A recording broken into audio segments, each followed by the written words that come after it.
హరే కృష్ణ. అందరికీ భాగవతం క్లాస్ స్వాగతం. మనం ఆరో స్కందం 5వ అధ్యాయంలో ఉన్నాము. ముఖ్యంగా భగవానుడి యొక్క ఆదేశం మేరకు దక్షుడు ఆ, పాంచజన్యని పెళ్లి చేసుకొని 18,000 మందికి సంతానాన్ని కన్నాడు.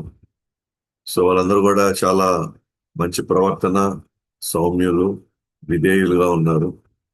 కాబట్టి వాళ్ళ తండ్రి సంతానాన్ని ఉత్పత్తి చేయమని చెప్పి ఆజ్ఞాపించినప్పుడు వారందరూ కూడా తపస్సు చేయడానికి నారాయణ సరస్సు అనేటువంటి కురుక్షేత్రంలో వాళ్ళు పడమర దిశగా వాళ్ళు వెళ్ళారు అనమాట. అక్కడ వాళ్ళు పరమహంసలతో వాళ్ళు సావాసం లేదా వాళ్ళ సాంగత్యం దొరికింది. సో వాళ్ళు ఆ స్నానం చేయడంతో అక్కడంత పవిత్రులై వాళ్ళు ఆ పరమహంసలు ఆకర్షితులయ్యారు. కాబట్టి కానీ అంటే వాళ్ళ తండ్రి యొక్క ఆజ్ఞకు మళ్ళీ వాళ్ళకి గుర్తొచ్చి, సో వాళ్ళు దేని కొరకైతే వాళ్ళు తపస్సు చేయమన్నారో ఆ కఠోరమైన తపస్సు చేయడానికి వాళ్ళు సిద్ధపడ్డారు. అలా చేయడానికి గమనించినటువంటి నారదుల వారు వాళ్ళకి జీవితం యొక్క అసలైన ఉద్దేశం, అసలైన ఉద్దేశాన్ని వాళ్ళకి తెలియజేయాలని చెప్పేసి ఒక ఉపాన కథ ద్వారా వాళ్ళ వాళ్ళకి సరైన దశ నిర్దేశాలు ఇవ్వడానికి ప్రయత్నించాడు. సో దాంట్లో భాగంగా ఆ ఉపమాన కథలో మీరు భూమి యొక్క అంచులను చూడలేదు అన్న విషయాన్ని చెప్పినప్పుడు, సో వాళ్ళు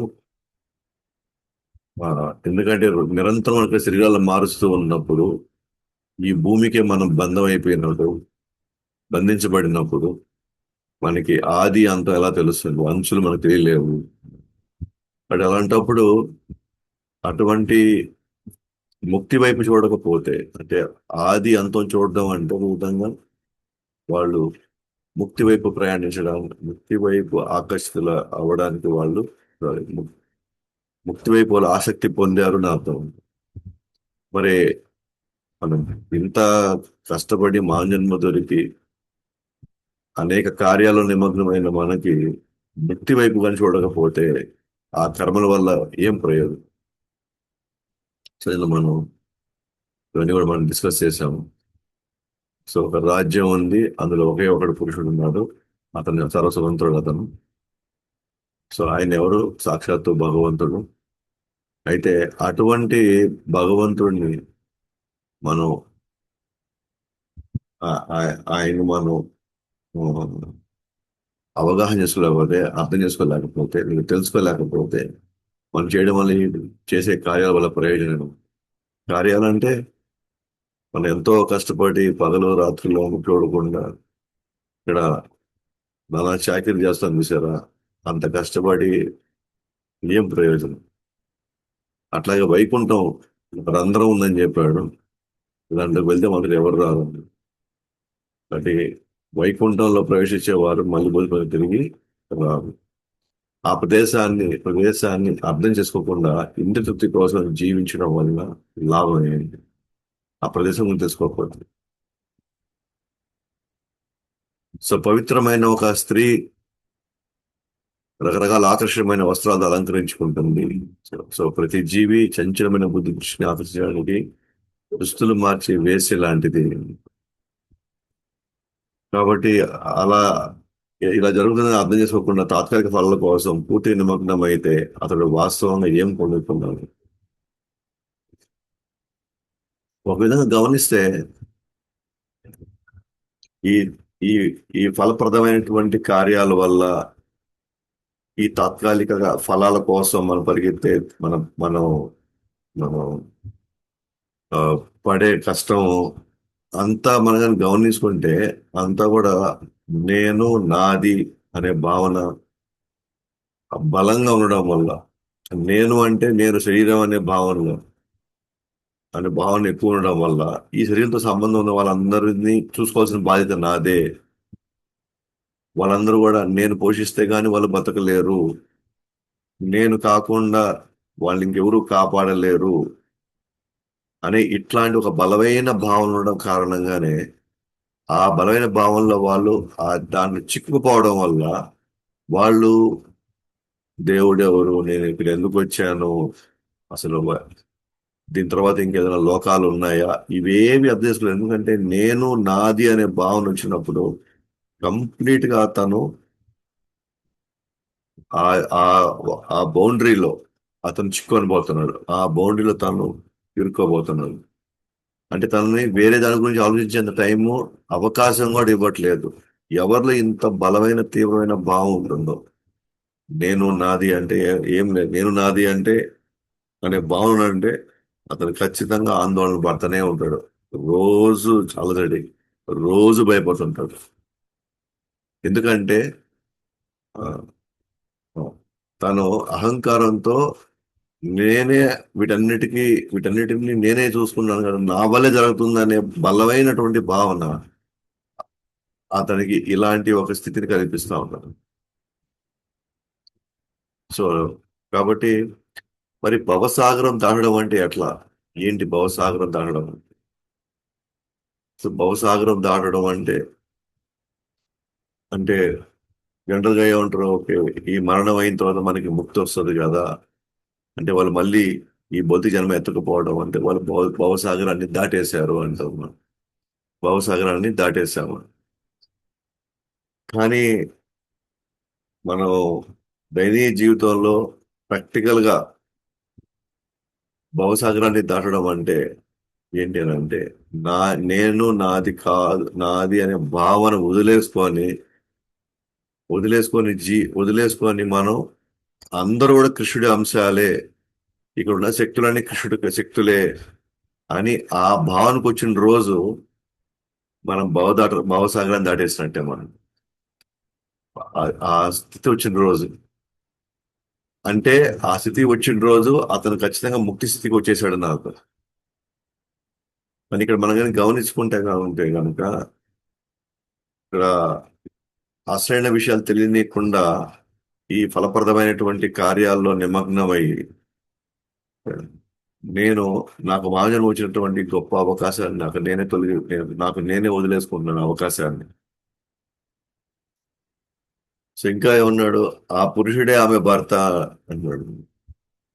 సో సరే, బుద్ధి సరిగ్గా లేకపోతే అతను స్వతంత్రం కోల్పోయి అతను జీవితాన్ని పొడిగించుకుంటాడు. కాబట్టి ఒక సమర్థవంతమైనటువంటి బుద్ధిని అనుసరించకపోతే ఇంకా ఈ ఫలప్రదమైన కార్యాల వల్ల ఏం ప్రయోజనం? సో ఈ రోజు నుంచి ఆ రాజ్యంలో ఇంకేమున్నాయంటే, ఇరువైపులా ప్రవహించే ఒక నది ఉందంట. ఇరువైపులా ప్రవహించే ఒక నది ఉంది. ఏంటది? సృష్టి, లయం అనే ఈ రెండు వైపులా ప్రవహించే నది. ఏంటి ఆ రెండు వైపులు ఏంటి? ఒకటి సృష్టి, ఇంకోటి లయం అనే ఈ రెండు విధులుగా పనిచేస్తుంది. సో ఈ భౌతిక ప్రకృతిలో ఈ భూమి పైన సో రెండు విధులుగా నడుస్తాయన్నమాట, రెండు వైపులా నడుస్తాయంట. ఒక నది రెండు వైపు నడుస్తుంది. సో సృష్టి, లయం. మరి వాళ్ళు ఫైనల్ గా వాళ్ళు ఏం నిర్ధారించుకున్నారు? ఈ మాయా నది దాటకుండా దానిలో కామ్యకర్మలు చేయడం వలన ఏమి లాభం, లాభం ఏమిటి? సో ఇది దాటకుండా, దీన్ని దాటకుండా, లేదా దాటడానికి కావాల్సినటువంటి జ్ఞానం సంపాదించకుండా, లేదా దానికి కావాల్సిన సాధన చేయకపోతే ఇన్ని కష్టపడి ఇన్ని కార్యాలు చేయడం వల్ల ప్రయోజనం ఏంటి? ఇంకేమన్నారు అక్కడ?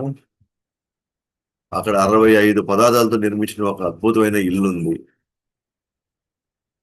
అయితే భగవంతుడి ఆ 25 మూలకాలకు నిలయము, మరియు ఆయనే వాటి ఆవిర్భావానికి కూడా కారణం అవుతాడు. అంటే 25 పదార్థాలు చేసిన ఇల్లు అంటే మన శరీరం. దీనికి ఎవరు కారణం, దీనికి ఎవరు మూలము అని అంటే మళ్ళీ భగవంతుడికి మూలం. అందుకే శారీరకంగా తీసుకున్నా సరే, మానసికంగా తీసుకున్నా సరే, లేదా ఆధ్యాత్మికంగా తీసుకున్నా సరే, భగవంతుడి యొక్క అనుగ్రహాన్ని మనం గుర్తించిన రోజు, లేదా ఆయన కృతజ్ఞతా భావంతో ఉన్నప్పుడు, సో భగవంతుడి యొక్క అనుగ్రహం మనకి ఎక్కువ వస్తుంది. కానీ మన ఇదంతా మర్చిపోయేసి నాకు ఒక శరీరం అంటే అదేదో ఆ అందాన్ని నేనే సంపాదించినట్టు, ఏదో తెలివితేటలు అనుకోండి, ఈ తెలివితేటలంతా ఏందో మనకు మనమే ఆ తెలివితేటలు మనమే సంపాదించుకున్నట్టు. ఒక మనకు బలం ఉందనుకోండి, ఆ బలం కూడా మన వల్లే వచ్చినట్టు. ఇవన్నీ మనకు భగవంతుడు ఇచ్చాడు. ఎలా చెప్పగలుగుతా ఇది భగవంతుడు ఇచ్చాడు అని అంటే, ఎందుకంటే ఇవి నావే అయితే నేను 100వ సంవత్సరంలో కూడా, నేను నాకు పండు ముసలితనంలో కూడా నా తెలివితేటలు సన్నగిల్లకూడదు, నా అందం మందగించకూడదు. అంటే నాకు ఎప్పుడు అందంగా ఉండాలని ఉంది, నాకు ఎప్పుడు ఫుల్ తెలివితేటలతో ఉండాలని ఉంది. కానీ నాకు ఉండాలనుకున్నా సరే నా కంట్రోల్ లేకుండా అవి విహీనం అయిపోతున్నాయి. మనం అన్నీ మర్చిపోతున్నాం. అంటే అవి నావి కాదు, ఎవరో నాకు తాత్కాలికంగా కొన్ని నాకు ఇచ్చారు. ఎందుకు ఇచ్చారు అని అంటే, నాకంటే బలహీనమైన వాళ్ళని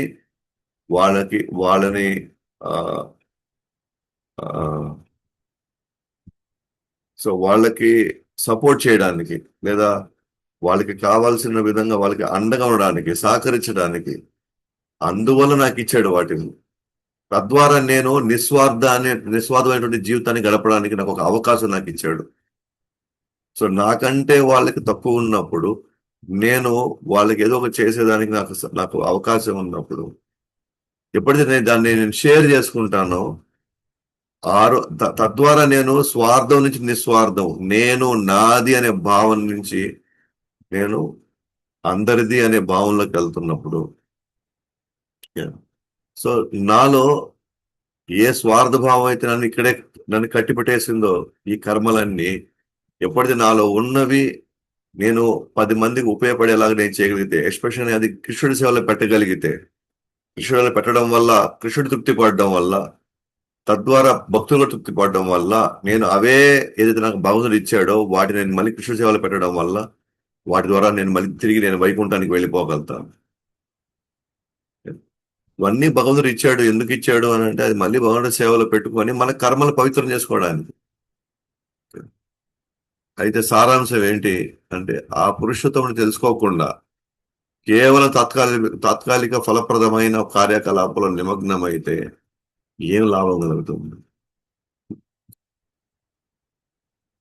ఎవరు, వీటన్నిటికి కారణం ఎవరని తీసుకోలేని పరిస్థితి నేను ఉన్నాను అని అంటే, మనమైనా కూడా జనరల్గా ఆలోచిస్తే మనకి అత్యంత అవసరమైనప్పుడు, మనం అన్ని కాలాల్లో, అన్ని రంగాలు, sorry, అన్ని పరిస్థితుల్లో అందరి మనం అడిగేసాం డబ్బులు.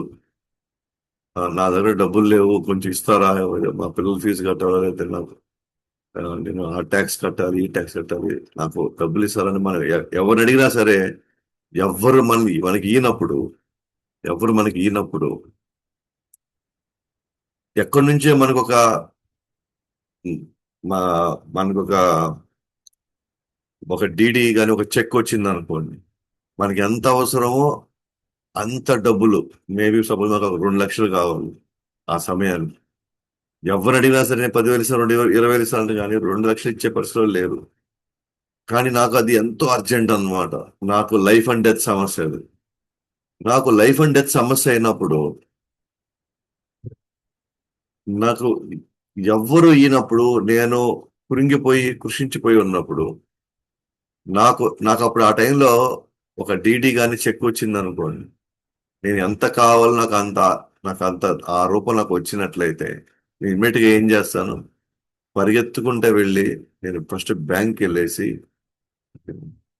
ఆ, ఎవరైతే నాకు పంపించారో అతను ఎవరబ్బా అని పదే పదే పదే దాని గురించి తలుచుకుంటూ,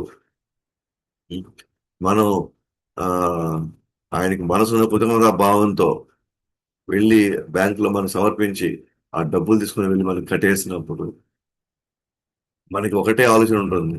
ఏంటదనంటే, ఆ వ్యక్తి ఎవరు నాకు పంపించారు. నువ్వు ఎక్స్చేంజ్ చేస్తావు, పంపించాడులే, ఆ సరే, పంపించినందుకు చాలా థ్యాంక్స్ అయ్యా మనం మనసులో చెప్పుకుంటావా? చెప్పం. నెక్స్ట్ మనం వెతుకులాడతాం అనమాట. ఎక్కడి నుంచి వచ్చింది, ఎవరు పంపించారు, మళ్ళీ మనం ఫోన్ కూడా చేస్తాం, నువ్వేమైనా పంపించావా అని వెతుకుతూ వెతుకుతూ ఉంటాం, చాలా తపన పడుతూ ఉంటాం అనమాట. ఆ వ్యక్తి కానీ దొరికితే, నిజంగా అతను కాళ్ళ మీద పడిపోవాలి అన్న ఆ అట్లాంటి ఒక భావంలోకి వెళ్ళిపోతాం. మనం పోతామో పోవం. మేబీ మన మనకు కావాల్సిన వాళ్ళు ఐసీయూలో ఉన్నారు. వాళ్ళు మనకు కట్టమంటున్నారు డబ్బులు. కడితే గానీ ఆపరేషన్ చేయండి. ఆపరేషన్ చేయకపోతే, వెంటనే చేయకపోతే ఆ వ్యక్తి చనిపోతారు. అటువంటి టైంలో మనకి ఎక్కడో తెలియకుండా ఒక చెక్ లేక డీడీ వచ్చి దాన్ని వెంటనే మనం చేసే పరిస్థితి ఉంటే మనలో ఎలాంటి భావం ఉంటుంది? ఇందాక మనం చెప్పినట్టుగా ఆ వ్యక్తి ఎవరు తెలుసుకునేదాకా మనం నిద్ర పట్టదు. తెలుసుకొని అతనికి వెళ్ళి మనం ఏ కాడికి మనం కృతజ్ఞత చెప్పాలి అని మనం తహతహలాడతాం కదా. మరి అలాంటప్పుడు మనకి భగవంతుడు మన కోరికలు తీర్చుకోవడానికి శరీరం తగినట్టుగా సామర్థ్యం, తగినట్టుగా ఉత్సాహం, బలం ఇది నాకు భగవంతుడు ఇచ్చినప్పుడు ఎందుకు మన భగవంతుని పట్ల అంత కృతజ్ఞత లేదు? ఎవరో ఒక వ్యక్తి ఒక సందర్భంలో నాకు కావాల్సిన వ్యక్తికి బాగలేనప్పుడు ఎవరో వచ్చి ఒక డీడీనో ఒక చెక్ నాకు ఇస్తే అతను ఎవరు అని తెలుసుకున్నాక మనం నిద్ర పట్టకుండా పరిగెత్తి పరిగెత్తి పరిగెత్తి అతను తెలుసుకొని అతని దగ్గర కాళ్ళ మీద పడి అతను చెప్పుకోవాలని అనుకున్నప్పుడు అరే, ఆ, నాకు ఇంత మంచి కుటుంబాన్ని నాకు ఇచ్చాడే, నాకింత నాకింత ఉమ్, వనరులు నాకు ఇచ్చాడే, నీ తెలివితేటలు నాకు ఇచ్చాడే, ఇంత ప్రేమగా చూసుకునే బిడ్డలు ఇచ్చాడు, ఇంత ప్రేమగా చూసుకునే భర్త ఇచ్చాడు, భార్య ఇచ్చాడు, మంచిగా చూసుకునే అక్క చెల్లెలు ఇచ్చారు, అన్నదమ్ముళ్ళు ఇచ్చారు, మనకి మన ఆరోగ్యం ఇచ్చాడు. మరి ఇంత ఇచ్చిన భగవంతుడిని మనం నిజంగా మనకు అంత కృతజ్ఞత బాగుందా? కనీసం ఆయన ఎవరో తెలుసుకోవడానికి మనం సిద్ధపడట్లేదు. మనకు కనీసం తెలుసుకోవడానికి సిద్ధపడినప్పుడు మనకి ఏం కృతజ్ఞత బాగుందని ఆయన్ని మనం అనుకున్నాం. మనం ఇందాక చెప్పుకున్న ఎగ్జాంపుల్లో ఆ వ్యక్తి ఎవరో తెలుసుకొని అతనికి ఏదైనా అవసరాలు ఉంటే అతనికి ఏదైనా చేయాలి అని చెప్పేసి మనం కూడా తపన పడతాం. మనం అంటే మన వల్ల అయ్యింది ఏదైనా ఉంటే, మనం చేయగలిగింది ఏదైనా ఉంటే వాళ్ళకి చేయాలి అని తపన పడుతుంటాము. వాళ్ళు ఇంకా ఏదైనా కోరుకోలేదు నన్ను, నేను అడిగితే నేను చేస్తాను కదా అని అంటాను. కానీ ఇలాంటి ఒక భావన మనకి భగవంతుని మీద ఎందుకు కలగట్లేదు అట్లా?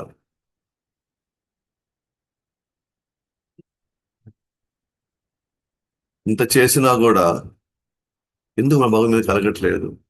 ఒక సాధారణ వ్యక్తి మీద మనకు కలుగుతుంది కదా. ఎన్ని రూపాల్లో భగవంతుడు మనల్ని కాపాడుతున్నాడు, ఎన్ని రూపాల్లో భగవంతుడు మనకి మన జీవితాన్ని ఆ సాఫీగా ఎంతో కొంత పోయేలాగా ఆయన ఆ మన జీవితాన్ని ఆయన కాపాడుతూ ఉన్నాడు, రక్షిస్తూ ఉన్నాడు. ఒక సాధారణ వ్యక్తి పట్ల మనకి అంత కృతజ్ఞతా భావం ఉన్నప్పుడు భగవంతుడి పట్ల ఎందుకు లేదు మనకి? అది తెలుసుకోవడానికి కూడా మనం ప్రయత్నించట్లేదు. ఇది చాలా చాలా దురదృష్టకరం. అందుకే చాలా సందర్భాలు మనకున్నాయి మనకి కృతజ్ఞత లేని జీవితాలు మనవి. ఇప్పుడు మన కృతజ్ఞత ఉండదో వాళ్ళ జీవితాలు ఎప్పుడు వాళ్ళు ఆనందంగా ప్రశాంతంగా ఉండలేరు. సో అందుకే భక్తి అంటే భగవంతుడు ఇప్పుడే నాకు చాలా చేశాడు, చేస్తూనే ఉన్నాడు, చేస్తాడు కూడా. ఆయన దగ్గర నేను ఏం ఆశించేది? జస్ట్ ఆయన్ని తృప్తిపరచడానికి, ఆయన ఆజ్ఞలు మనం పాటిస్తే చాలు కదా ఆయన తృప్తిపరచడానికి. ఆయనే మన దగ్గర మణులు మాణిక్యాలు, అది కూడా ఎందుకు ఆజ్ఞలు కూడా ఎందుకు చెప్తున్నాడు? మన బాగు కోసం చెప్తున్నాడు, మనం బాగుండాలని చెప్తున్నాడు. మన శాశ్వతంగా ఈ కర్మబంధాల నుంచి బయటపడడానికి ఆయన మనకి ఆ, తన పుస్తకాల ద్వారా, లేకపోతే ఆచార్యుల ద్వారా, లేదా వివిధ భక్తుల ద్వారా మనకి ఎన్నో రూపాల్లో ఆయన మనల్ని అన్ని విధాలుగా బాగుండాలని చెప్పేసి ఆయన ప్రయత్నిస్తున్నాడు. కానీ మనమే కనీసం ఆయన తెలుసుకోవడానికి కూడా మనం ప్రయత్నించట్లేదు. అక్కడ రకరకాల శబ్దాలు చేసే ఒక హంస ఉంది. ఆ ఇల్లు ఉంది, అక్కడ హంస కూడా. ఏంటి ఆ హంస అంటే అవి వేద శాస్త్రాలు. రకరకాల శబ్దాలు చేస్తుంది, వేద మంత్రాలు. శాస్త్రాలు, మంత్రాలు. దాంట్లో ఏముంటాయి? బంధకం, మోక్షం. బంధం, మోక్షం అంటే ఆత్మ, శరీరం. శరీరం అంటే బంధం, మోక్షం అంటే ఆత్మ. అవి వాటి గురించి విపులంగా వివరిస్తాయి. అంటే వేదాన్ని వేద శబ్దం అంటాం కదా. అట్లా ఇక్కడ హంస శబ్దం. హంస రకరకాల శబ్దాలు చేస్తాం. అయితే ఒక అవివేకికి ఈ శాస్త్ర అధ్యయనాన్ని విడిచిపెట్టి తాత్కాలిక కార్యాలు నిమగ్నమైతే ఫలితం ఏముంటుంది? శాస్త్రాలు చదవకపోతే ఏం ప్రయోజనం? శాస్త్రాలు తెలుసుకోవాలి అనుసరించకపోతే ఏం ప్రయోజనం?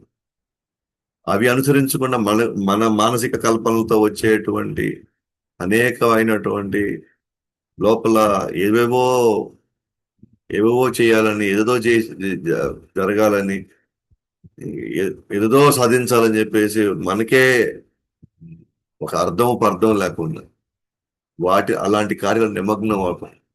అడిగితే మాకు టైం లేదని చదవడానికి,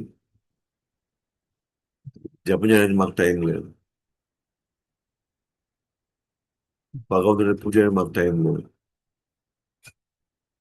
భగవంతుడి పూజ చేయకుండా, శాస్త్రాలు చదవకుండా జీవించే జీవితాలు ఎప్పుడూ హ్యాపీగా ఉండలేవు. ఎందుకంటే అవి మన జీవితాలను సరిచేయడానికి, అవి మనం ఒక ఒక సాధక మార్గాలుగా మనం చూసుకోవాలి తప్ప, అవన్నీ మన టైం వేస్ట్ ఇదంతా. లేకపోతే ఇవన్నీ ఇప్పుడు చేయాల్సిన కార్యక్రమాలు కాదు. ఇవన్నీ 60 సంవత్సరాల తర్వాత చేయాల్సిన కార్యాలు ఇవన్నీ. సో అవివేకే ఈ శాస్త్రాల అధ్యాయాన్ని విడిచిపెట్టి తాత్కాలిక కార్యక్రమాల్లో నిమగ్నం అయితే మరి ఆ ఫలితం ఏంటి మనం?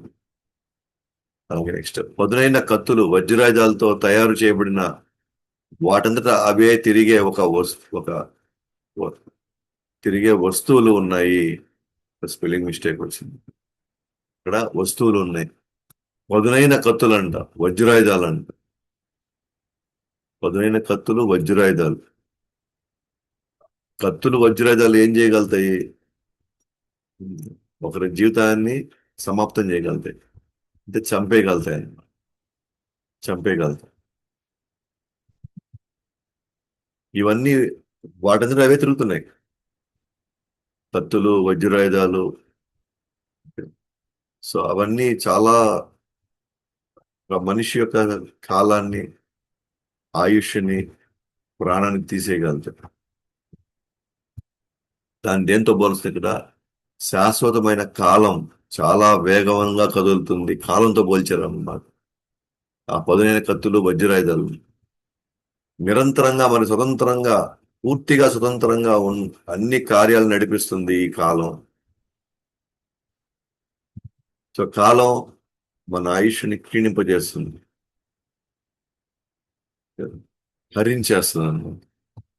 అదే పనే కత్తులు, వజ్రాయుధాలు చేస్తుంది. మరి శాశ్వత కాలం గురించి అర్థం చేసుకోలేకపోతే ఈ తాత్కాలిక కార్యాల వలన ఏం ప్రయోజనం పొందగలుగుతారు? కాలం అయిపోతా ఉంది, అప్పుడే 50, 60 వచ్చేసి ఎప్పుడైపోయిందో మనకు తెలియట్లేదు, ఎలా అయిపోయిందో మనకు తెలియట్లేదు. 60 సంవత్సరాలు గడిపేసామా మనం? 70 సంవత్సరాలు అయిపోయింది.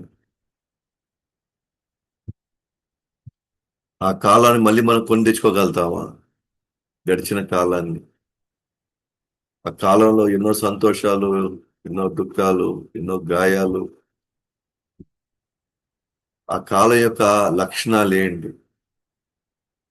ఆ లక్షణాలు తెలుసుకోవడం వల్ల తద్వారా మనం చేయవలసిన కార్యాలు ఏంటి?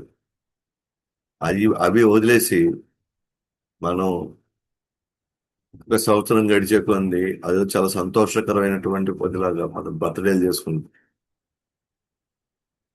కానీ మనకు తెలియకుండా ఏంటంటే నా వయసు లెక్కేస్తున్నాం 50, 51, 60, 61, 70 అని. కానీ అర్థం చేసుకోవాలంటే ఇంకా నాకు కాలం తక్కువే మిగిలింది అన్న విషయం తర్వాత గ్రహిస్తాం. సో మనం ఆ, అది మన యొక్క పుట్టినరోజులు వాటిని తప్పకుండా పుట్టినరోజు చేసుకోవాలి. అండ్ ఆ చేసుకునే క్రమంలో భగవంతుని గుర్తుపెట్టుకోండి. ఇంకా చెప్పాలంటే ఇంకా బలమైన నిర్ణయం తీసుకోవాలి. వచ్చే సంవత్సరం లోపల నేను కనీసం ఇది చేయాలి. కనీసం నేను ఈ మాత్రం నేను నా మాలలు పెంచుకోవాలి, పఠనం పెంచుకోవాలి, నా సేవా దృక్పథం పెంచుకోవాలి. ఎందుకంటే నా సమయం, నా కాలం దగ్గర అవుతా ఉంది, దగ్గర పడతా ఉంది అని అది మనం గుర్తించకపోతే మనం చేసే కార్యాల వల్ల ప్రయోజనం ఉంది. నెక్స్ట్, మీ తండ్రి యొక్క అసలు ఉద్దేశం తెలియకుండా మీరు సంతానాన్ని ఎలా కనగలరు? మళ్ళీ ఇక్కడ తండ్రిని దేంతో పోల్చారంటే హర్యవైశ్యులు హర్యస్వులు ఆ, వాళ్ళు ఎలా దీన్ని తీసుకున్నారంటే వాళ్ళు శాస్త్రంగా తీసుకున్నారు. మళ్ళీ ఇక్కడ కూడా పదునైన కత్తులనేమో కాలం కింద తీసుకున్నారు. ఇక్కడ తండ్రిని దేంతో తీసుకున్నారు అంటే తండ్రి సరైన ఆజ్ఞల్ని ఇవ్వాలి, ఇస్తాడు. సరైన ఆజ్ఞలు ఇచ్చేవాడినే తండ్రి అంటాం. అట్లానే ఇక్కడ శాస్త్రాలు అసలైనటువంటి ఉపదేశాలని స్వీకరించాలి. శాస్త్రాల్లో అసలైన ఉపదేశాలను స్వీకరించాలి. ఇక్కడ చాలా ఉపదేశాలు ఉన్నాయి, అక్కడ చాలా పాటించమని ఉంటాయి. కానీ దాంట్లో ఆ, అతి ముఖ్యమైనవి అయితే మనకి ఆచార్యులు సూచిస్తారో మనకు నచ్చినవన్నీ ముఖ్యమైనవి కాదు. ఆచార్యులు దాంట్లో తీసి వడగట్టి మనకిస్తారనమాట. ఇవి పాటించండి చాలు అంటారు. లైక్ మనకు శ్రీల ప్రభుపాద వారు ఒక వ్యక్తి ముక్తి పొందాలి అని అంటే మనం నార్మల్ సర్కమ్స్టాన్సెస్ లో మనం వివిధ శాస్త్రాలు చూసుకున్నాం అనుకోండి, అవి ఎన్నో కార్యకలాపాలు ఉన్నాయి. నేను పుణ్యం చేసుకొని బ్రాహ్మణుగా పుట్టి బ్రాహ్మణుడిగా తర్వాత చేసుకొని తత్వరం మళ్ళీ ఆయన ఎక్కడో మళ్ళీ విష్ణు భక్తుడై ఆ విష్ణు భక్తుడు అయితే ఏడు నుంచి బయటపడతాడు. ఇది యాక్చువల్గా శాస్త్రాలలో క్రమక్రమంగా చెప్పేది. లైక్ ధర్మ, అర్థ, కామ, మోక్ష వరుస పెట్టి వెళ్తుంది. కానీ అసలైనటువంటి ఉపదేశాలు ఏంటి అని అంటే కృష్ణుడు ఏమన్నాడు, నువ్వు నాకు సరెండర్గా మొత్తం నేను చూసుకుంటాను, మీద నువ్వేం పట్టించుకోవద్దు, నేను చెప్పింది నువ్వు చేయి. ఇది అసలైంది అనమాట. సో శాస్త్రాలు చాలా అంటే మన కోరికను బట్టి మనం మనం ఆశించే దాన్ని బట్టి మనకి రకరకాల లక్ష్యాలు చూపెడుతున్నది. అందుకే వాళ్ళ వాళ్ళ గుణాలను బట్టి వాళ్ళు రకరకాల కోరికలతో వాళ్ళు రకరకాల స్టెప్స్ లో ఉంటారు. ఇది శాస్త్రంలో ఉన్నటువంటి అవగాహన, శాస్త్రంలో ఉన్నటువంటి ఉపదేశాలు మొత్తం తీసుకున్నట్లయితే ఒక్కొక్క పురాణం, ఒక్కొక్క ఉపనిషత్తు రకరకాలుగా చెప్పడం ప్రారంభించారు. వీటన్నిటినీ ఒకే సారాంశంలోకి తీసుకురాగలిగారు. అదే ఆచార్యుడు చేయగలిగేది. మనం అన్నిటినీ ఒకే సారాంశంలోకి తీసుకురాలేం, మనం వేరువేరుగా ఫాలో అవుతుంటాం అన్నమాట. కానీ ఆచార్యులు ఏం చేయగలుగుతారంటే మనం చేసే ఆరాధనలన్నిటినీ కూడా ఒక క్రమ పద్ధతి చేసి మనం చేసేటువంటి ఆరాధన పూజ ద్వారా మన నుంచి శాశ్వతం బయటపడేట్టు చేస్తాడు.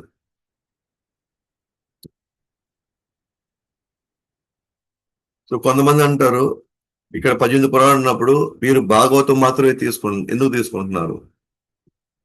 విష్ణు పురాణం ఉంది, శివపురాణం ఉంది, ఆ పురాణాన్ని తీసుకుంటే కదా. మరి శివపురాణంలో శివుడు గొప్ప అని చెప్పున్నాడు, లేకపోతే మనం దేవి అమ్మవారు గొప్ప అని చెప్తున్నారు. అట్లానే మీరు కూడా భగవద్గీత తీసుకొని కృష్ణ గొప్ప అంటున్నారు. మరి ఆ క్రమ పద్ధతిలో కోరికలు ఉన్నవాడు కోరికలు తీర్చుకుంటూ ఆ క్రమంగా కోరికలు తీసుకుని ఆ తర్వాత నిస్వార్థ భావంతో ఆ కోరికలను వదిలేసేయడం, ఆ తర్వాత క్రమంగా బాధ్యత తీసుకోవడం, ఇదొక పెద్ద ప్రాసెస్ అనమాట. అది మనకు అలాంటి ఉపదేశాలు మనకు ఉంటాయి భగవద్గీతలో. అన్ని రకాల ఉపదేశాలు ఉంటాయి, భగవద్గీతే కాదు శాస్త్రాలు. భగవద్గీత ఏంటి అని అంటే భగవంతుడికి ఏం కావాలా, ఫైనల్ గా అసలైన భగవంతుడు కృష్ణుడికి ఏం కావాలో చేస్తే మనం ఎక్కడి నుంచి బయటపడిపోతాం. ఆదేశాలు మనం స్వీకరించాలి. కాబట్టి ఇక్కడ శాస్త్రాలు మోక్షాన్ని నేర్పిస్తాయి, తండ్రి మోక్షం వైపు నడిపించాలి. కానీ ఇక్కడ ఏంటి, తండ్రి ఏంటి ఎక్కడ నడిపిస్తున్నాడు? మళ్ళీ సంతానం ఉత్పత్తి చేసి మళ్ళీ రుణబంధాల్లో కర్మబంధాలు ఇరికిస్తున్నాడు. ఈయనేం తండ్రి? మీరు ఆ ఉద్దేశం తెలుసుకోకుండా అసలు మీరు ఎలా సంతానం కనడానికి మీరు సిద్ధమయ్యారు మీరు? ఇక్కడ రైట్, ఇక్కడ పాయింట్ కొడుతున్నాం నారదుల వారు.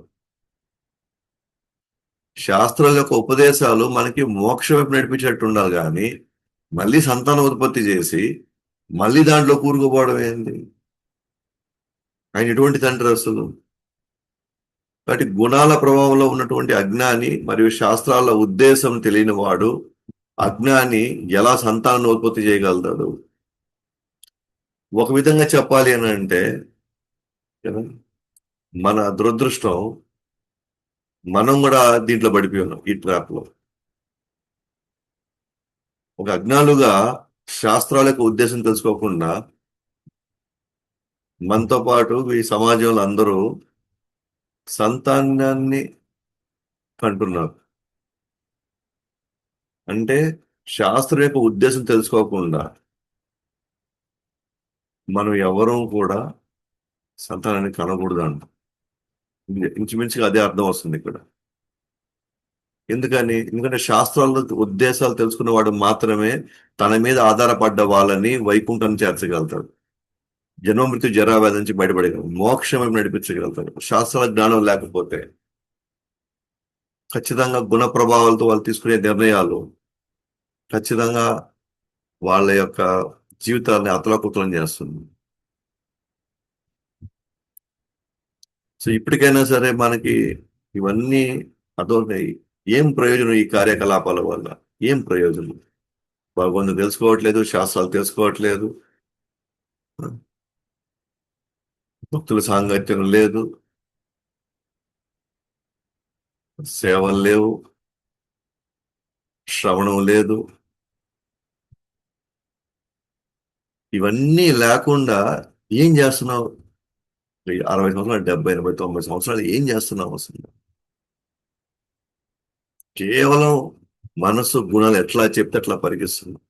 కానీ చెప్పాను కదా, మాయ లేదు లేదు, నేను వెళ్తున్నాను కాదు, మనం వెళ్ళట్లే, అవి మనం వెళ్ళేటట్టుగా మనల్ని మాయలో పెట్టి మనల్ని తీసుకెళ్తున్నాయి అన్నమాట. అన్ని రకాలు, అన్ని కార్యక్రమాలు ఇప్పుడు చేసేది ఎవరు ఎవరు చేస్తున్నారు?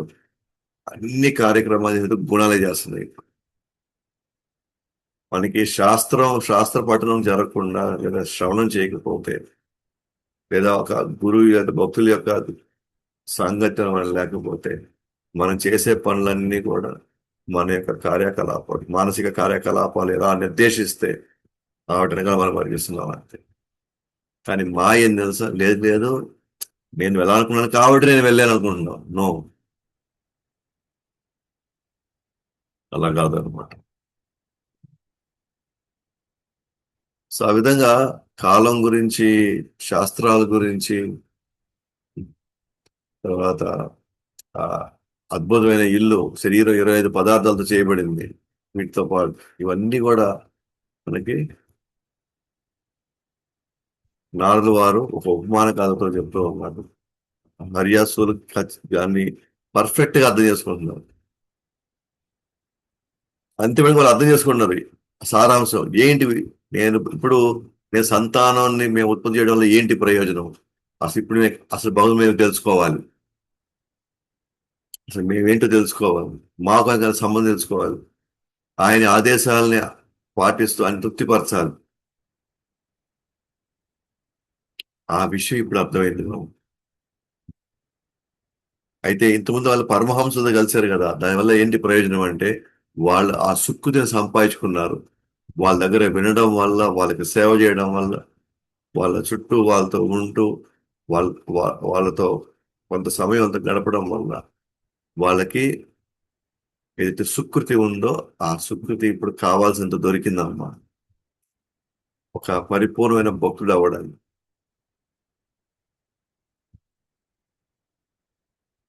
సో కాబట్టి ఇప్పుడు వాళ్ళు భక్తులేరు, ఎందుకంటే నారదుల వారి శుద్ధ భక్తుడి యొక్క సాంగత్యం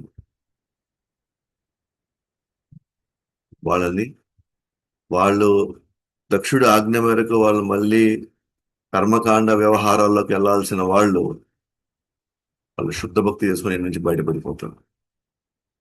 వాడి నాదుని ఉపదేశాలు విన్న హర్యాసులు దృఢంగా ఒక నిర్ణయానికి వచ్చారు.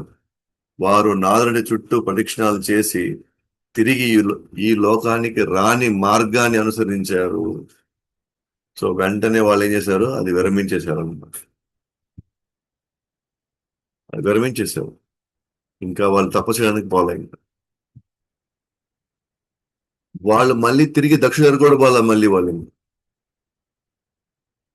సో తన మనసుని భగవంతుడి పాదపద్మాలపై నిమగ్నం చేసుకుంటూ కృష్ణుడి లీలను కీర్తిస్తూ నాదుడు ప్రయాణించేశాడు. అంటే ఓకే, సక్సెస్ అయిపోయింది. మనం అనుకున్న మిషన్ సక్సెస్ అయిపోయింది. ఈ 10,000 మందిని నేను బ్రహ్మచారిని అనుకుని చేసి పడేశాను. 10,000 మందిని ఒక్కసారిగా. So purity is the force. నాదవ ఎంత పవిత్రుడయ్యి ఉంటే తన యొక్క సాధన కావచ్చు, తన సేవలో కావచ్చు, ఎంత పవిత్రమైన వాడంటే మాట్లాడితే వాళ్ళు భక్తులైపోతారు. కఠోరమైనటువంటి రత్నాకర్ లాంటి వాళ్ళు, మృగారి లాంటి వాళ్ళు అంత భక్తులైపోతుంటే అది ఎవరైతే చెప్తున్నారో వాళ్ళ యొక్క పవిత్రతను బట్టి ఆ యొక్క ఫలితం కూడా కొంత ప్రభావం ఉంది. దాని ప్రభావం. కాబట్టి ఆ విధంగా వాళ్ళందరినీ కూడా బ్రహ్మచారులు చేసి పడేసి నాదో అక్కడి నుంచి వెళ్ళిపోయారు. సో 10,000 మంది అంటే మనం ఊహించాలి మనం ఒకసారి. సో నెక్స్ట్, ఇది దక్షుడికి ఈ విషయం అర్థం తెలిసింది. ఆ నోట ఈ నోట విని ఈ 10,000 మంది పిల్లలు ఎట్టబోయారు, అసలు ఎక్కడికి వెళ్ళారు, ఎటు వెళ్ళారు అని తర్జన భర్జన అవుతున్నప్పుడు హరియస్సులో బ్రహ్మచారులుగా మిగిలిపోయారు అని వినగానే దక్షుడు చాలా బాధపడ్డాడు. ఎందుకంటే అసలు భగవంతుడు చెప్పినటువంటి ఆదేశాన్ని ఆయన తూచ తప్పకుండా పాటించడానికి గట్టిగా తన ప్రయత్నం చేశాడు. ఆయన ఆశించాడు, ఎస్ ఈ పిల్లలు నెక్స్ట్ వస్తే ఇంకా నేను ఆ ఈ జీవరాశుల్ని ఆ, ఆ, పెంచే ఈ యొక్క నాకైతే సేవనిచ్చాడు భగవంతుడు, అది నేను హ్యాపీగా నేను పరిపూర్ణం చేసుకోగలను లేదా చేసుకుంటాను అని తను అనుకున్నాడు. కానీ ఇక్కడ తను అనుకున్న దానికి పూర్తిగా భిన్నంగా వాళ్ళు బ్రహ్మచారిగా మిగిలిపోయారు అన్న విషయం ఆయనకి తెలిసింది కొంతకాలం తర్వాత. ఇంకా ఎక్స్పెక్టేషన్ ఉన్నప్పుడు ఎలాగైనా జరగాలనుకున్నప్పుడు జరగకపోతే ఏ ఆవేదన ఏ బాధ ఉందో అదే బాధే దక్షుడు కూడా బాధపడ్డారు. బ్రహ్మ అతన్ని ఓదార్చాడు, దక్షుడిని ఓదార్చాడు. ఎందుకంటే బ్రహ్మ యొక్క ఆజ్ఞ మేరకే ఈ కార్యక్రమాలు చేయాలి. ఓదార్చాడు. మళ్ళీ ఇప్పుడు నెక్స్ట్ మళ్ళీ 1000 మందిని మళ్ళీ కానీ అన్నాడు మళ్ళీ. సో ఫస్ట్ మిషన్ ఫెయిల్ అయిపోయింది. నారదుల వారు వచ్చి వాళ్ళందరినీ బ్రహ్మచారి చేసి పెట్టేశారు అని చెప్పి నారదుల వారు ఎక్కడ కొద్దిగా అసంతృప్తి ఉంది, బాధ ఉంది. ఇది నా పిల్లల్ని ఈ విధంగా ఈ స్థితిలో పెట్టాడు. అసలు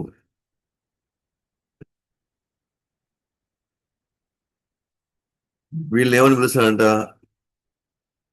శవలాసులుగా వీళ్ళు పిలువబడతారు. వాళ్ళు హర్యాసులు, వీళ్ళు శవలాసులు అలా పిలువబడ్డారు. వారిని సంతానాన్ని ఉత్పత్తి చేయమని నారాయణ సరస్సుకు పంపించారు. మళ్ళీ అక్కడికి వెళ్ళారు వీళ్ళు. దక్షుడు మళ్ళీ ఇప్పుడు జాగ్రత్త పెట్టాడు, మీ అన్నలు ఇట్లా అయిపోయారు, అట్లాగే అయిపోయారు, మీ అన్నల మీద ఎంతో నేను ఆ, నమ్మకం పెట్టుకోన్నాను. సో వాళ్ళు అటు నుంచి అట్టే వాళ్ళు వెళ్ళిపోయారు. దయచేసి మీరు కూడా ఆ విధంగా వెళ్ళొద్దండి, మీరు ఆ విధంగా చేయొద్దు. ఇది భగవుడి యొక్క ఆజ్ఞ, ఇది నా తండ్రి అయినటువంటి బ్రహ్మ ఆజ్ఞ. ఇది దయచేసి వాళ్ళు మీరు ఎగ్జాంపుల్ గా మీరు తీసుకోండి, మీరు మాత్రం దయచేసి బ్రహ్మచారులు కావద్దు అని కొంచెం గట్టిగానే చెప్పారు దక్షుడు సార్. కాబట్టి మళ్ళీ తపస్సుకి వెళ్ళారు. ఆ తపస్సు అక్కడ జపము, పవిత్ర నది స్నానము, కఠోరమైన తపస్సుల కారణంగా శవలాసులు భౌతిక కల్మషాల నుండి విముక్తి పొందారు. భౌతిక కల్మషాల వల్ల విముక్తి పొందారు. సేమ్ హరియస్సులు కొన్ని నెలల పాటు నీరు మాత్రమే సేవిస్తూ ఈ మంత్రాన్ని జపించారు. ఓం నమో నారాయణాయ పురుషాస్య మహాత్మని విశుద్ధ సత్వదిష్ణాయ మహాహంసాయ ధీమహి. సో ఈ మంత్రాన్ని నీటిలో నీటిని మాత్రమే సేవిస్తూ వాళ్ళు ఈ మంత్రాన్ని జపిస్తూ ఉన్నారు, స్మరిస్తూ ఉన్నారు అన్నమాట. కాబట్టి అట్లాంటి వాళ్ళ దగ్గరికి ఇప్పుడు మళ్ళీ నారదు వారు వెళ్తున్నారు. సో ఓ పశుత్ మహారాజా, సంతానం కోసం తపస్సు చేస్తున్న ప్రజాపతి దక్షుని ఈ కుమారుల వద్ద దక్షపతి కుమారుని ఈ దక్షుని ఈ కుమారుల వద్దకు నారదముని వెళ్ళి వారి అన్నలతో మాట్లాడినట్లే వారితో కూడా గూఢమైన మాటలు పలికాడు. సేమ్ గూఢమైన, చాలా రహస్యమైనవి. ఇవి శాస్త్రాల్లో కూడా అంత ఈజీగా దొరికేటు కాదు. ఇవన్నీ అంత ఈజీగా దొరికేటువంటి ఆ తత్వం కాదనమాట ఇది. కాబట్టి ఆ శాస్త్రాల్లో నిగూఢమైనటువంటి అంశాలు ఏదైతే ఉందో భక్తి చేయాలి అని వాటిని మళ్ళీ పలకడానికి నారద వారు మళ్ళీ వాళ్ళకు కూడా సంతానవతి వైపు కాకుండా మళ్ళీ వాళ్ళు బ్రహ్మచారి చేయడానికి తను మళ్ళీ సిద్ధపడ్డాడు. ఏమైనా నారద వారు చాలా హై రిస్క్ తీసుకుంటున్నారు ఇక్కడ. ఎదురుగా ఉండే దక్షుడు, అసలు దక్షుడు శివుణ్ణే వదలలేదు. అసలు శివుణ్ణి వదలకుండా శివుడిని నిందించిన వాడు, శివుడిపై పూర్తి స్థాయిలో ఈర్ష్యను పెంచుకున్నాం. అలాంటిది ఇప్పుడు నారదుల వారు, దక్షుడు ఏం చేస్తాడు, నారదుల వారు అసలు ఏ ఏ ఏ స్థాయిలో దక్షుడు చేసింది స్వీకరిస్తాడు. సో అది ముందు ముందు చూస్తాం. సో ఈ విధంగా వాళ్ళు ఆ వాళ్ళ దగ్గరికి నారదుల వారు వెళ్ళి, ఓ దక్షపుత్రులారా, దయచేసి నా ఉపదేశపు మాటలను శ్రద్ధగా వినండి. మీరందరూ మీ అన్నలైన హరియాసుల పట్ల ఎంతో ప్రేమ కలిగి ఉన్నారు.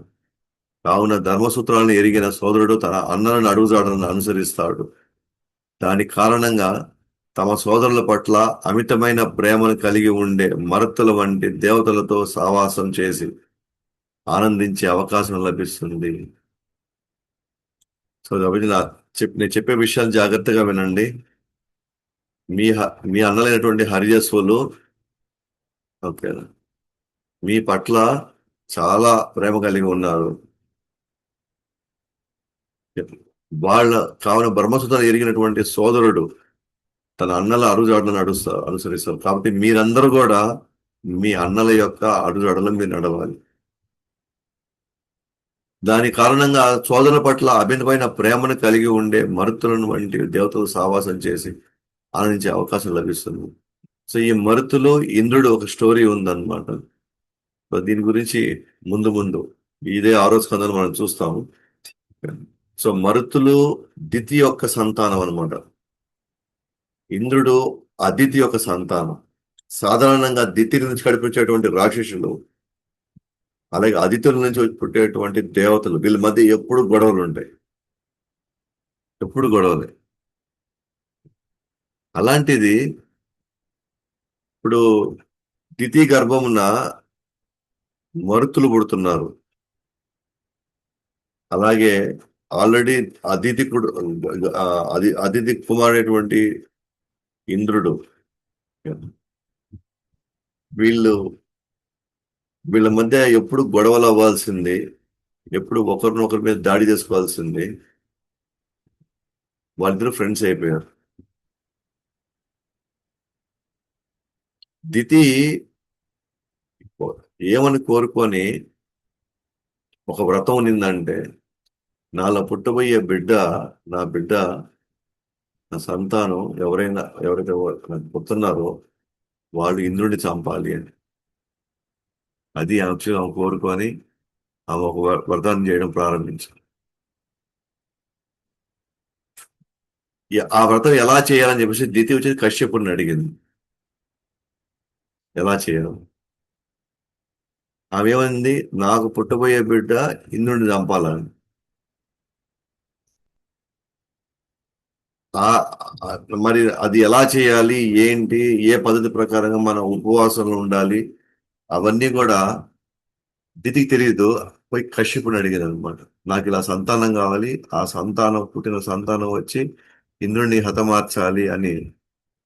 ఎప్పుడైతే ఆమె కశ్యపుని అడిగిందో, కశ్యపుడు ఎలా ఇస్తాడు, ఎలా అంగీకరిస్తాడు? ఎందుకంటే ఆ దితి కూడా ఆయన భార్యే, సో దేవత కూడా ఆయన బిడ్డలే. సో ఆ బిడ్డలను చంపడానికి ఎలా ఇస్తాడు? సో కావున వాళ్ళు ముఖ్యంగా కశ్యపుడు ఏం చేస్తాడంటే ఆ వ్రతం ఆ వ్రతాన్ని ఆమె చేత చేపిస్తాడు. కానీ ఆ వ్రతాన్ని కృష్ణుని తలుచుకునేలాగా చేపిస్తాడు ఆ వ్రతాన్ని. విష్ణు ఆరాధనలో భాగంగా ఈ వ్రతాన్ని ఆయన డిజైన్ చేస్తాడు అనమాట. ఎప్పుడైతే ఆమె సంతానం కోసం వెయిట్ చేస్తుంది ఇంద్రుని చంపడానికి, కానీ ఎప్పుడైతే ఆమె కృష్ణుని తలుచుకుంటూ ఆ వ్రతం చేస్తుందో, లోపలున్న బిడ్డ యాక్చువల్ గా లోపలున్న కక్ష కార్పణ్యాలు నచ్చినటువంటి ఆ సంతానం ఏమవుతుంది, ఇప్పుడు భక్తుడు అవుతాడు. ఎందుకంటే ఆ వ్రతాన్ని ఎలా డిజైన్ చేశాడంటే, ఆ వ్రతాన్ని చేయడం వల్ల కృష్ణుడు తృప్తిపడి ఆమె యొక్క క్షోభని అర్థం చేసుకొని ఆ బిడ్డని రాక్షసుడిగా కాకుండా ఒక మంచివాడు, ఒక భక్తుడిగా. ఎందుకంటే భగవంతుని తలుచుకుంటూ చేసే కార్యము, అది ఈవెన్ సంతానోత్పత్తి అయినా సరే, భగవంతుని తలుచుకుంటూ చేసేటువంటి ఆ కార్యం వల్ల అంతిమంగా ఈ ఆ పుట్టేటువంటి సంతానంలో అనేక పాత అనవసరమైన సంస్కారాలు, అనవసరమైనటువంటి కోరికలు, వాసనలు ఉండవు అన్నమాట. వాళ్ళు భక్తులైపోతారు. అయితే ఇంద్రుడు ఎప్పుడైతే తెలుసుకున్నాడో, ఓ ఈమె చేసేటువంటి వ్రతము నన్ను చంపడానికా అని. కానీ అతను కూడా తెలియదు, కశ్యపుడు దితికి ఏమని చెప్పాడు, నువ్వు కృష్ణుణ్ణి ఆరాధిస్తూ ఆ విధి విధానంలో ఆ నువ్వు నీ కార్యక్రమాలు చేసుకుంటూ ఉంటే నీకు సంతానం పుడతారు అని చెప్పాడు. కానీ కశ్యపుడు తెలుసు, సంతానం పుట్టేవాడు రాక్షసుడు అవ్వడు. ఎందుకంటే ఒకప్పుడు మిస్టేక్ జరిగింది, హిరణ్యాక్షుడు హిరణ్యకశిపుడు పుట్టారు. ఈసారి పక్కగా ఆమె మళ్ళీ అదే దృక్పథంతో ఉన్నా సరే కశ్యపుడు ఈసారి తెలివిగా ఆలోచించాడు. ఎస్, నువ్వు చెయ్యి, నీకు సంతానం కలుగుతుంది, కానీ ఈ పద్ధతిలో చేయనాడు. అక్కడ కూడా డైరెక్ట్ గా చెప్పలా, విష్ణువుకి చేయమని అది చేయమని డైరెక్ట్ గా చెప్పలే, ఇండైరెక్ట్ గా చెప్పాడు. ఇంద్రుడు ఏం చేశాడు, ఈ కశ్యపుడు ఈ విధంగా వ్రతాన్ని చేయమని చెప్పి కృష్ణుడు సంతగా పెట్టి చేయమని చెప్పి అతనికి తెలియదు. ఇంద్రుడు ఏం చేశాడు, ఆమె గర్భంలోకి వెళ్ళిపోయాడు. తిథి గర్భంలోకి వెళ్ళిపోయేసి ఆ పిండాన్ని 47 మరుతులు, అంటే 47 ముక్కలుగా కట్ చేశాడు అనమాట. లోపల కట్ చేసి అక్కడే గర్భంలో ఉండిపోయాడు. ఎవరు, ఇంద్రుడు. ఆ చిన్న చిన్న ముక్కలే మళ్ళీ 47, నాకు కరెక్ట్ గుర్తులేదు, 40 చిల్లరే ఉన్నారు మరుతులు. మనకి కొంచెం ముందు ముందు అధ్యాయాలు తెలుస్తుంది అనమాట. వీళ్ళందరూ పుట్టి, అంటే చిన్న చిన్న ముక్కలు అయ్యారు కదా, ఆ ప్రతి ముక్క ఒక వ్యక్తి అయ్యాడు. వీళ్ళందరినీ ఆ చిన్న వాళ్ళనే మరుతులు అంటారు. వాళ్ళు ఏం చేశారు, వాళ్ళు ఇప్పుడు భక్తులు అయిపోయారు కదా. ఎందుకంటే ఆమె కృష్ణుడిని అనుసరిస్తూ కృష్ణుడి మనసులో పెట్టుకొని కృష్ణుడు కేంద్రంగా ఆ వ్రతం చేసింది. కాబట్టి సంతానం మంచివాడైపోయాడు. కానీ అది తెలుసుకునే లోపలే ఇంద్రుడు చేశాడు, ఆ ఒక పిండాన్ని 47 ముక్కలు చేసిన తర్వాత ప్రతి ముక్క ఒక వ్యక్తి అయిపోయినప్పుడు ఆ వాళ్ళనే మరుతులు అంటారు. సో ఇంత పాయింట్ ఏం చెప్పానంటే, వాళ్ళ మధ్య అమితమైనటువంటి ప్రేమ, సఖ్యం, సావాసం ఏర్పడుతుంది. ఎలాగైతే మరుతులకి దేవతలు, అంటే ఇక్కడ ఇంద్రుడి మధ్య ఏర్పడిందో, అట్లాంటి ఒక అవకాశం లభిస్తుంది ఎప్పుడు మీరు కూడా మీ సోదరుడు లాగా ఆయన యొక్క అడుగుజాడల్లో మీరు నడిచినప్పుడు. ఇలా చెప్పిన తర్వాత నారదు వాళ్ళ నుంచి వెళ్ళిపోయాడు. ఆయన కరుణమైనటువంటి చూపులతో ఎంతో మంగళకరమైనవి చూపులు ఎంతో మంగళకరమైనవి అని చెప్పాడు. మొత్తానికి నారదుల వారు చెప్పాల్సి చెప్పారు. ఈ శవాలస్సులు వీళ్ళు ఇంకా తెలియని వాళ్ళు అనమాట. హరియస్సులకని ఒక ఉపమాన కథ చెప్పాల్సి వచ్చింది. వీళ్ళకి ఉపమాన కథ కూడా చెప్పాల. మీ అన్నలు ఏది ఫాలో అయితే మీరు ఫాలో అవ్వండి, ఎందుకంటే ఒక మంచి సోదరుడు ఇంకొక మంచి సోదరుడి యొక్క అడుగుజాడలో నడుస్తాడు. కాబట్టి దయచేసి ఆ మీరు మీ అన్నల వెళ్ళిన బాటలో మీరు కూడా వెళ్ళండి అని చెప్పి వాళ్ళకి సెలవిచ్చి నారదుల వారు వెళ్ళిపోయారు. సో మిగిలింది మనం రేపు చూస్తాము. సో నారదు వారు ఒక ఉపమాన కథ ద్వారా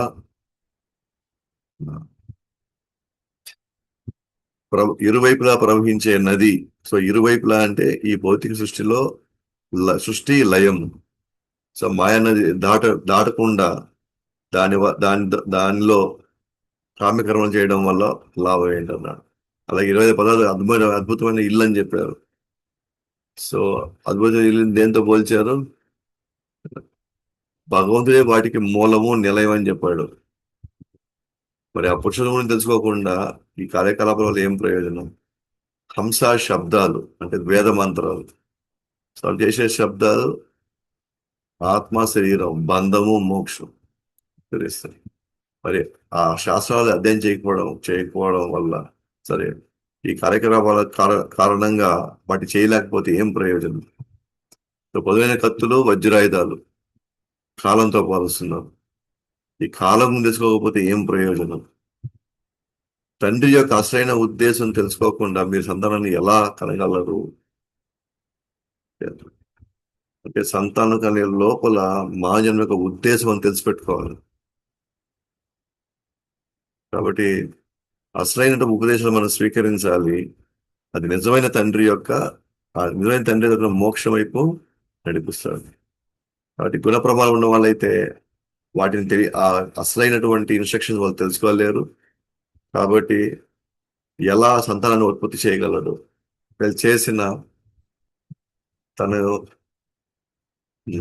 తన జీవితం చాలా దుర్భరంగా ఉంటుందని. సో ఆ విధంగా నారదు వారు చెప్తూ సో వాళ్ళకి హరియస్సులు యొక్క బాటలు నడిపేలాగా తను చేయాల్సిన ప్రయత్నం చేశాడు. అది సఫలీకృతం కూడా అయిపోయింది. సో మిగిలింది మనం రేపు చూస్తాం. గ్రంథరా శ్రీమద్ భాగవతంకి జై, అనంత కోటి వైష్ణవులకి జై, జగద్గురు శ్రీ ప్రభుపాదికి జై, సాయి గౌతమ